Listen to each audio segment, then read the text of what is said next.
Hello there. Welcome back, beautiful soul. Today we're going to be talking about embodiment and visualization, how those two are very different, and how they help and not help with your goals and what you're trying to do. You ready? Let's get started.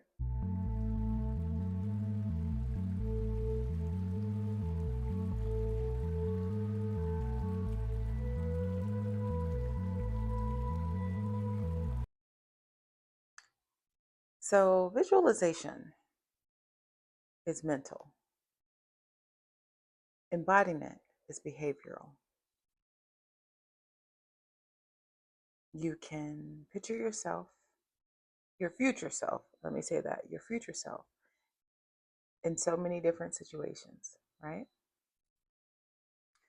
Embodiment requires action, constraint, and consistency. The core idea here, you don't become her by imagining her. You live her every day. Even if your current situation does not give you exactly what it is you visualize for yourself, you still have to live as her. You do, regardless of what your situation looks like, regardless of what your financial status is, regardless of your outside environment. Because the more you embody the woman that you want to be, the more your life starts to change to give you exactly what it is. Case in point, if you are looking to level up and be more healthier, you see yourself as, and I'm just going to throw out random examples, but if you see yourself as like the Pilates girly or someone who is more astute or um, wants to get into the arts, well, what do you do to start that process? Putting yourself in those environments, right? If you want to learn a new language, you go to resources that allow for you to be able to learn that new language, right? You want to learn Spanish, French, um, Arabic. Personally, YouTube, get the core things down, right? Hit up a good Amazon, order a couple of books, really start diving into that language or those languages. Depending upon how old you are, maybe take it one language at a time so you don't confuse yourself because you're already going to be bilingual instead of being trying to be trilingual at the same time. That could be a little overwhelming. So we're not trying to overwhelm our nervous systems here. We want to learn at a pace that is comfortable for us, right? But you start to think about, and here's where the visualization comes in. You start to think about what that woman does on a daily basis. How does she feel? How does she choose? How does she eat? How does she sleep? What does she utilize to make herself feel beautiful or competent? Make a list. Start putting those things together. Think about, visualize what your future self wants to be. And then, from a practical standpoint, to let the embodiment part start to kick in, create a list. Again, what does she do? How does she think? How does she feel? What does she wear? What type of music does she listen to? What type of information does she ingest? What does she read? These are things that you really have to take into account for. You really have to say, okay, I want to do X, Y, and Z. How do I get there? It's almost like reverse engineering where you want to be. Point number 2. Thinking about change is not the same as living it. I kind of went into that a little bit earlier, but here we go. Most people are fluent in concepts, not conduct. Embodiment shows up in what you tolerate, what you choose, and repeat. I'll say it again. Embodiment shows up in what you tolerate, choose, and repeat. The core idea here: your life reveals what you embody, not what you admire. It kind of goes into the thought process of creating a habit. You ever heard that concept or the theory? You do something for at least, 21 days or something like that, it becomes a habit. Kind of like the fact of wanting to change your life.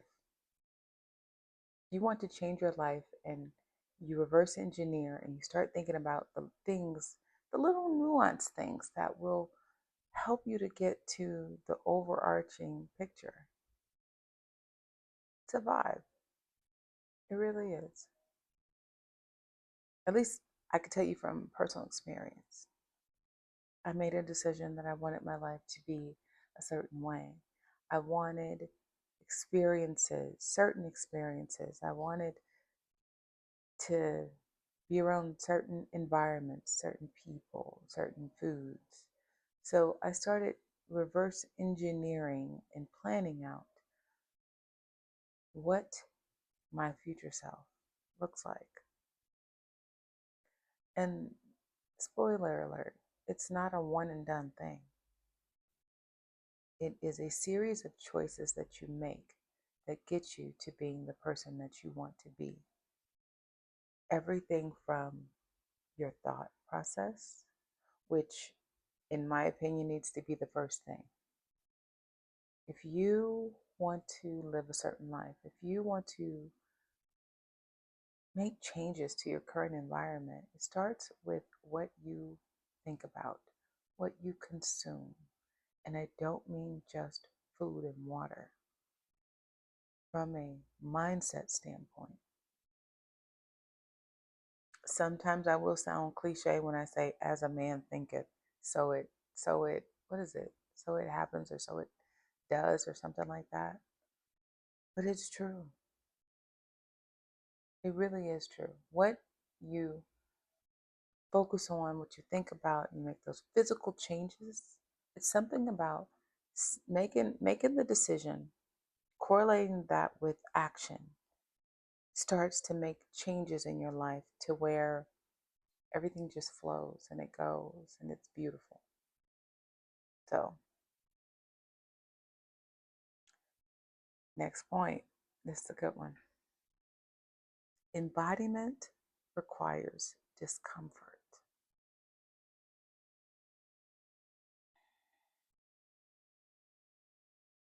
Visualization feels good.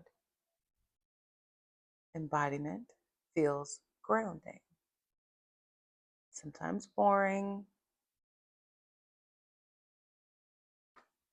sometimes confronting. The core idea here is the body doesn't lie, but fantasy does.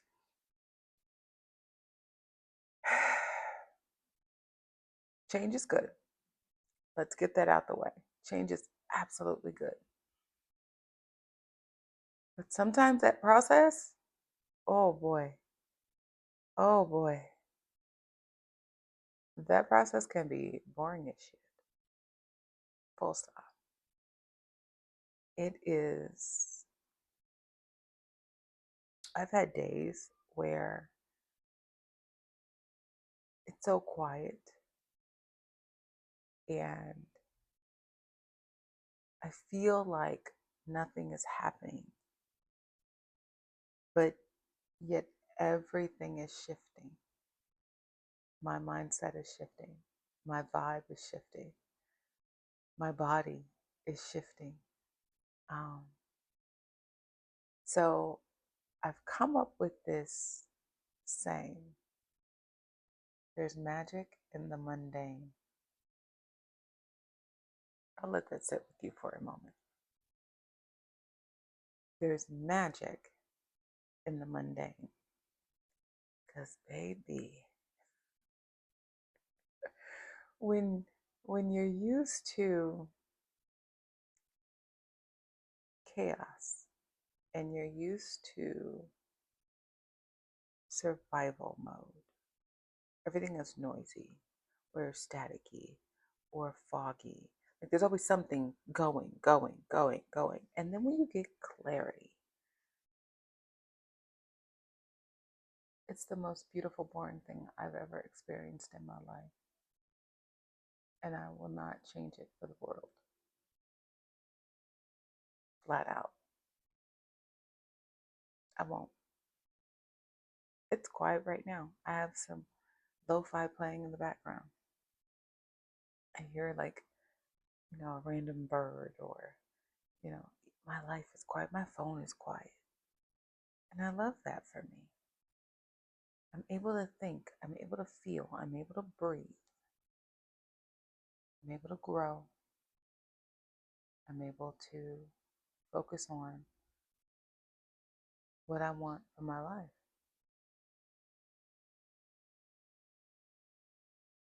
Just a thought. Number 4.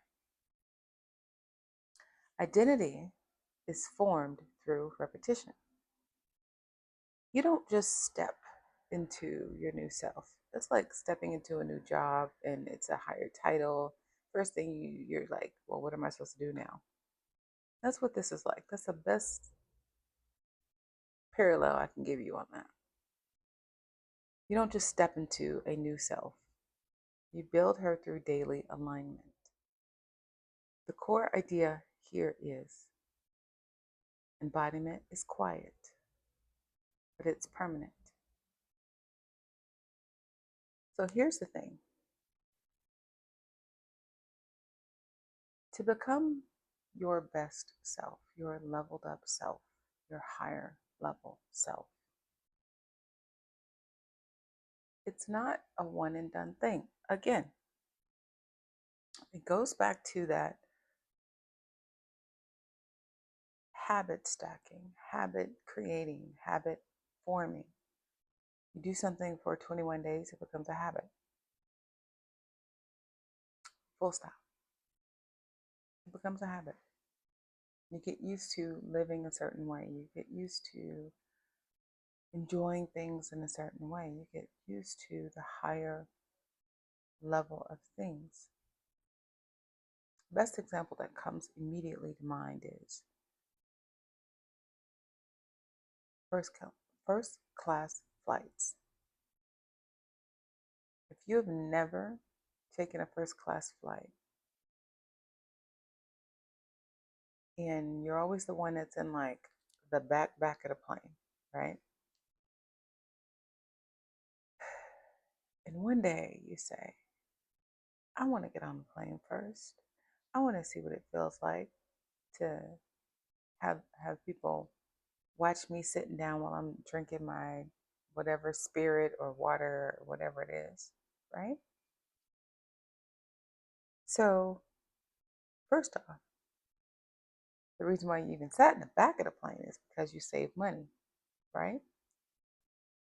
The mindset behind sitting in first class is convenience. Full stop.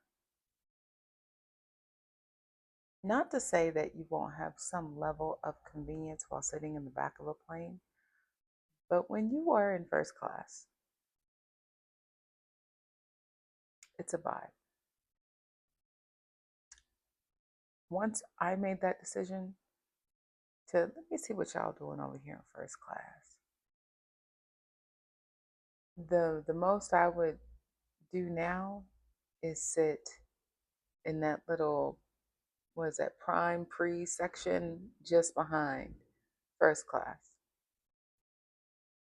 I don't even each air carrier calls it something different. Outside of that, oh, I'm gonna spend the coin. I'm gonna go ahead and get on that first class flight. Why? Because it's convenient. Not just from a point standpoint. Some of them offer free, just all type of accoutrements. Some of them offer free rides to the airport. Some of them, you get extra bags checked. You have certain areas to put your bag on the plane. Um, an array of just stuff to be comfortable. My personal mantra, anything over 2 hours is going to be a first class flight. I don't look older, but I am older and I need to be comfortable and convenienced. Okay? But coming back to the point, the repetition of it all. Once you get used to living a certain way or experiencing life at a different level, whatever that level means to you, okay? Let me be clear. I'm not trying to impart my personal thought processes on anyone. I'm just sharing this portion of the show as it pertains to being inconvenienced over having conveniences. And I choose to have conveniences and all the accoutrements so I can be what? Comfortable. Okay? So, having said that, it does become repetition. You learn, oh, I don't need to be loud. Oh, I can take up space. I can be me, the better version of me that I create for myself. And those that don't like it, and those that want to stay, come on in the door. So, yes, there is some lived experience here. But when it comes to repetition and you create the life that you truly want to live, it becomes a beautiful thing. It's a beautiful snowball, is what it becomes. It becomes a place where you can rest and you can think and you can just exist and just be the amazing, beautiful soul that you are. Just a thought. You know, the deeper work lives inside of Unveil. You can click the link and then you can also like and share and talk to me in the comments. I'm open to talk to you. So I will see you next week. Have a beautiful rest of your day. Thank you for sharing time with me.